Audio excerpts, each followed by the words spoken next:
Well, welcome back to Mr. Obsolete's Vintage Homesteading channel. Today is going to be axe review number 5. This is a vintage Gransfors Bruks axe made in Sweden. It weighs 4.5 pounds with the handle. The head is 3.5 pounds.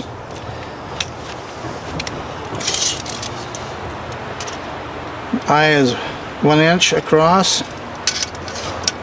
10.5. 4 1/4 on the cutting edge.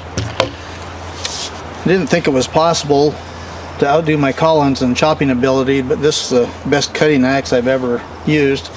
I had it for a long time, never used it. Originally just had the head only, and it's kind of rough shape. You can see the pitting here still all over in here and stuff. It took a lot of work to get this cleaned up, but this has really superb steel in it. It took me a while to figure it out because the logo here, which is almost invisible, says GBA, and then it has the crown on it, and then it says made in Sweden. But that's really a nice axe. The overall length here is 35 inches.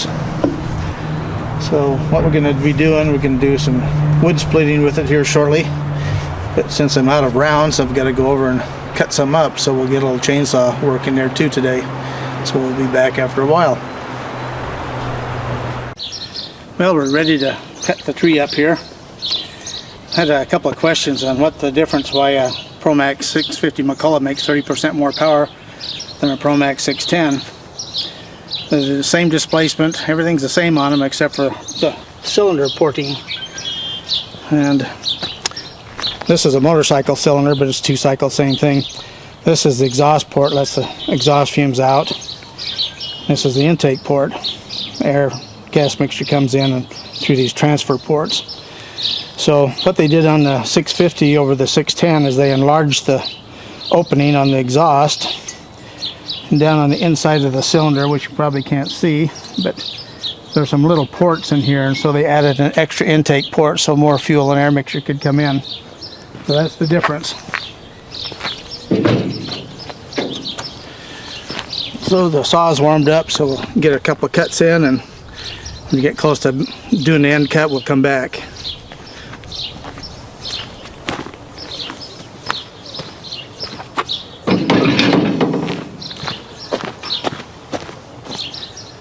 The other thing I'll demonstrate is this has a built-in governor carburetor, so if I'm doing a light load, the engine speed will go up and down a little bit. That controls it so it doesn't overspeed, and under a regular cut it'll smooth right out. So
well, when you take the load off the chain, you can hear the engine rev up and slow down. That's the governor, so we'll be back after we get all the cuts in. Okay, well, we're ready for our last cut. So once we do that, we'll take the PV and roll it over and finish the top cuts. But, yeah, this saw really cuts great. Nice big chips and stuff. It's been a great old saw. 1978, still does its job. I got my eyes and ears on here. Get the last cut.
we'll get it loaded up after I cut them. We'll be back.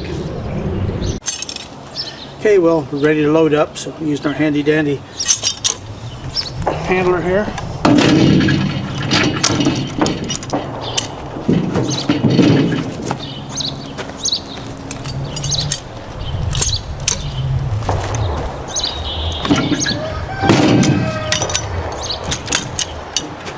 Well, we'll get these all loaded up and we'll see you at the processing area.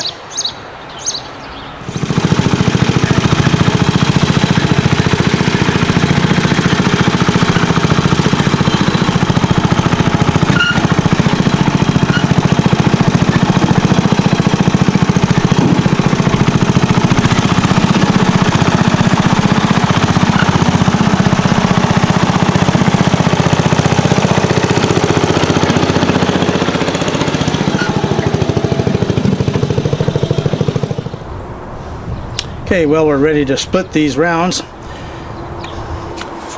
This axe is light, 4.5 pounds with a handle. Like I say, it's a super cutter, so we'll go ahead and split this up. Then behind me I've got one in here. It's got some knots in it, so see how it does. That's the one thing on a light axe, so they have trouble going through the knots. But let's give this a El Wacko and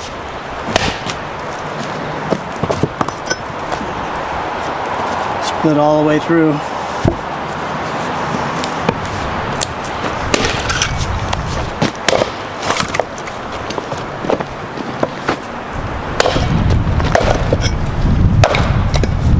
How easy that cuts.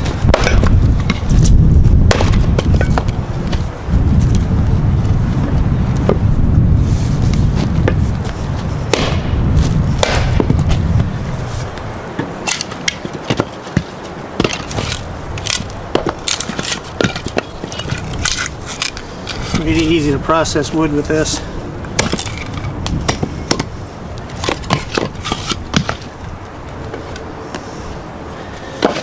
Like I say, I was surprised that anything could cut my Collins, but this does it. See how it does with some knots here. Split it right in half.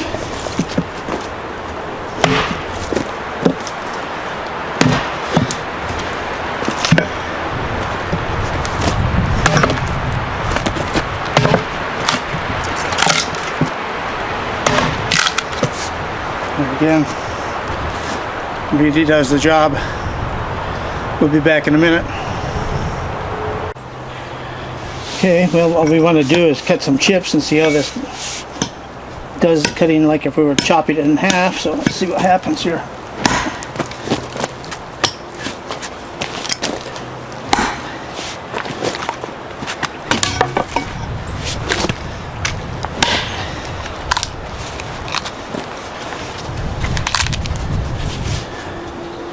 Nice big chips.